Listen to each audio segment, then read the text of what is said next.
Hello, and welcome back to Mindfully Rich Podcast, your weekly look at life and finances with a twist where we talk about improving your overall relationship with money and building better financial habits.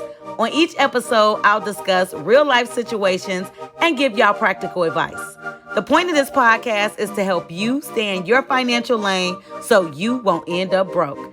I'm the creator and host, Richie. Now, let's jump into today's conversation.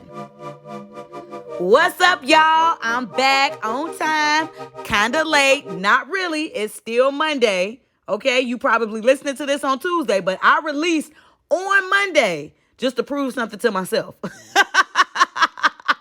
Nonetheless, I'm back. Thank y'all so much for listening. And man, y'all been listening. Okay, those last 2 episodes that I released last week, y'all like them. Okay, and I really do love the conversations that came from those episodes. And me being an intellectual, I love deep thoughts. And I also love to hear other people's perspectives. So I'm so glad that y'all enjoyed those episodes. If you don't know what I'm talking about, go and listen to Conversation 74 and 75. And I promise you're going to love it.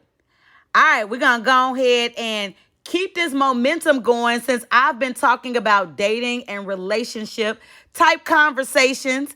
We're going to go ahead and move into our mindful money moment. And the music title inspiration for our topic today, it comes from 50 Cent, 21 Questions. Although I don't have 21 questions, I am going to discuss 3 do's and don'ts when conversing on your first date, because dating is supposed to be exciting, and especially that first date when you're getting to know someone, because that's what we want to do to build robust relationships, right? So you have to have these intimate moments where you're asking the questions that need to be asked. But you don't want to draw the mood down by asking the wrong questions. And some people on their first dates don't know what they should be asking and what they shouldn't be asking, because there are some things that are of bad taste. And so that's the reason why I wanted to give y'all 3 of my do's and don'ts type questions when you are conversing on your first date. So let's go ahead and get into it. All right. So my first do is you do want to ask a person what they do for a living, right? So me and my friend Risha, right, we got this joke. Oh my goodness. It started like a few years ago. And it's, does he work? Because, I'm trying to figure out how I want to say this. I don't even know how I want to say it. Okay. Because you do want to know if, whether it's a man or a woman that you're going out with, you do want to know what they do. And it's a good conversation point. You get a chance to see how they feel about the work they actually do. Are they in their passion job? Is this something that they actually like? That tells a lot about a person when you talk about what it is that they do for a living, because our jobs, we're working jobs about 8 to 9, 10, 12 hours a day. All right. So that's a good portion of that person's life. So you do want to ask them about what they do for a living, but you don't want to ask them how much they make doing what they do for a living. You want to know the reason why? You don't know them. They don't know you. Although that's personal information, it's just not of good taste to ask a person how much they make.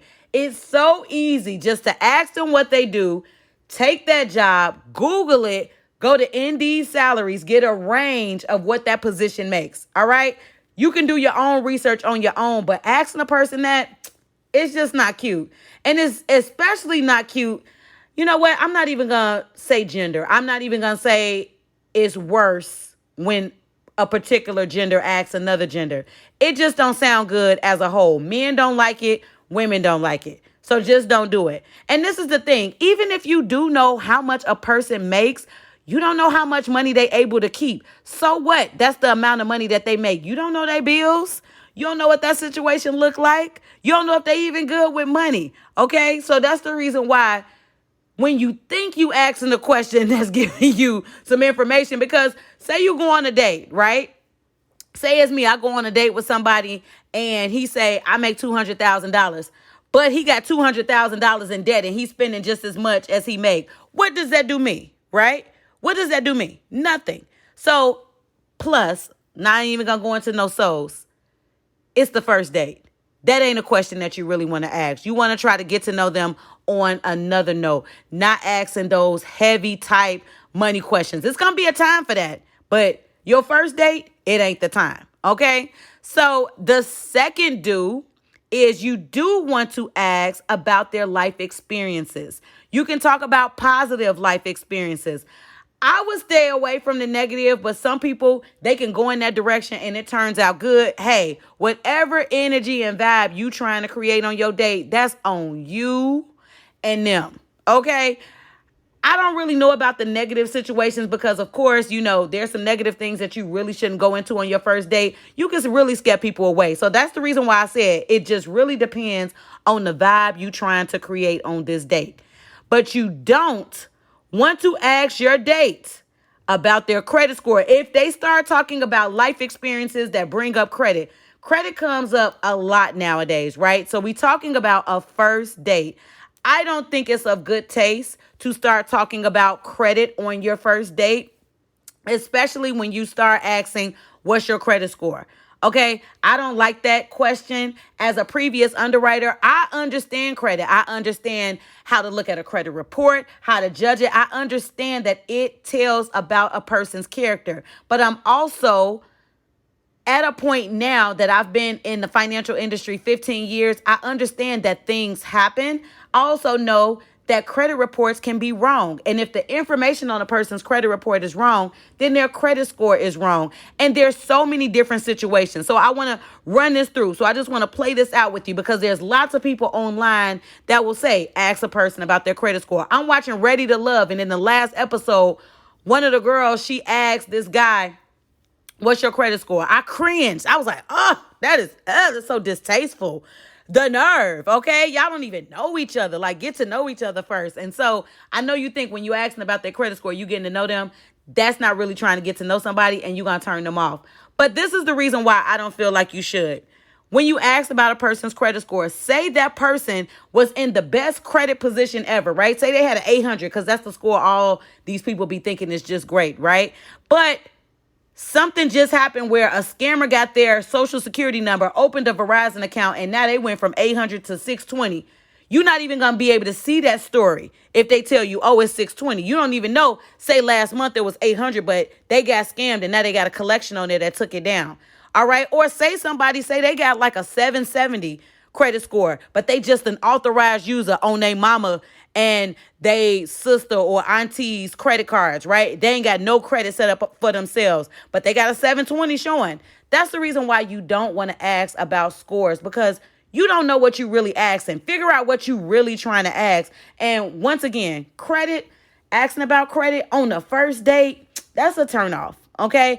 Now it could just be me. This could just be my perspective, but guess what? Also my podcast. So this is what I'm saying your don't is. Take it for what it's worth. All right.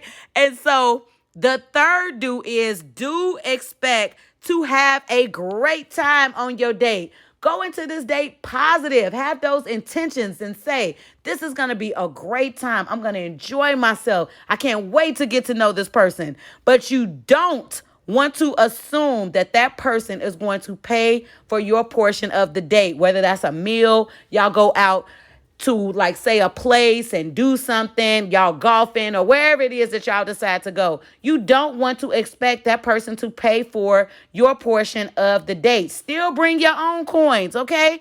Have it there just in case. Hey, this your first date. Y'all just, in some cases, may have just met. Okay, you don't know what's going to happen. I'm going to give y'all story time because, that's what I do here. All right, and so I went on a date to, I think it was the waffle experience, right, with this guy. And this is the reason why I don't like the waffle experience, but I just didn't like their food as a whole, okay? I went there. He didn't have no money. He didn't even look like he had intentions on even paying. That's the problem with I'm a well-to-do woman, very sophisticated woman. I do okay, just okay. And I think he just thought I just had it. I guess he thought I was like a sugar mama. I ain't nobody's sugar mama. Okay, so he didn't have enough money to pay for the date. He didn't have any money to pay for the date. Let me go ahead and rephrase that. So I end up paying for all of that. And you want to know what? That was his last date. But then I went on another date some years later. to, I think it was Iron Horse. I think that's the name of that restaurant. I don't like that restaurant to this day still too. Went to Iron Horse, and then the guy didn't have enough money to pay, and even was patting pockets. So that's like one of my jokes. You have to go back to some of my episodes. I love to pat my pockets when I go out with people I know. Like I don't know. Act like I don't got it. That's what he did. He was like, I think I left my, no, you left your what? You gonna get left right here at this table that's what you saying to me, because I had already had the other experience. Okay, so now I vet my dates before I go out. Okay, now I gotta vet you. Okay, because I've had 2 bad experiences. But this is the thing. Are they really bad? But I already had expect to pay my portion. But this is the thing. I'm not expecting, especially as a woman, this can be sexist. This is my opinion. As a woman, when I go out on a date, because my preference is men, when I go out, I'm not opposed to paying for my own food. I can go Dutch. That is fine with me.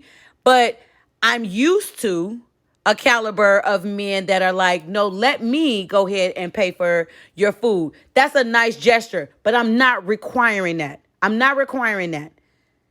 But as a woman, I'm definitely not going on a date thinking I'm paying for everything. That's not something that's in my head. That's not something that I'm accustomed to. It was only until I got here to California, okay?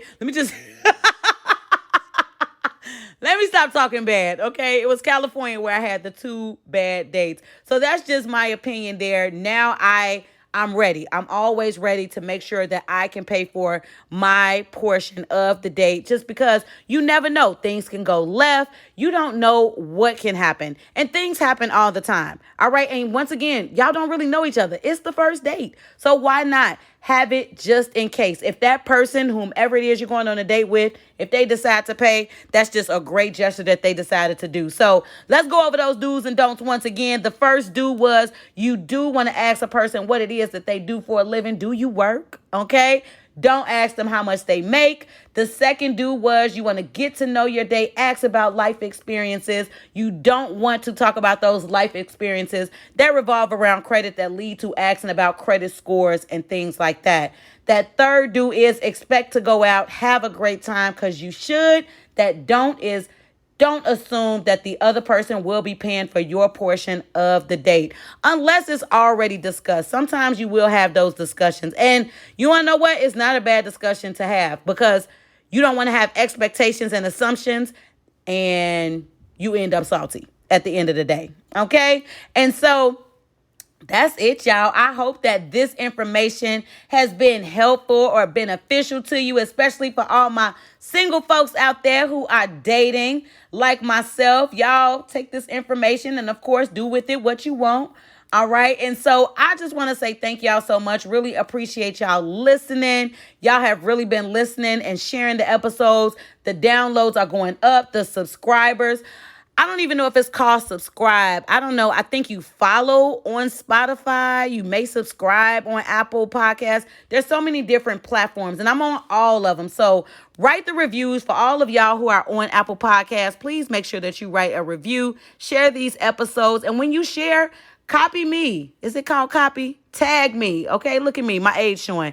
Tag me. I'm on Instagram at mindfully_rich_podcast. I would love to reshare it on the podcast page on social media. And so now I'm getting to the point where I'm just rambling. So make sure you check out the podcast details, because if you would like to work with me, advertise, brand, or sponsor the Mindful Money Moment segment, please make sure you get in touch with me. My email is listed there. If you want to give a little church donation to the podcast, the Cash App is listed in the details as well. And once again, y'all, live life mindfully, intentionally, and on purpose. And until next time, when I hit y'all with another one.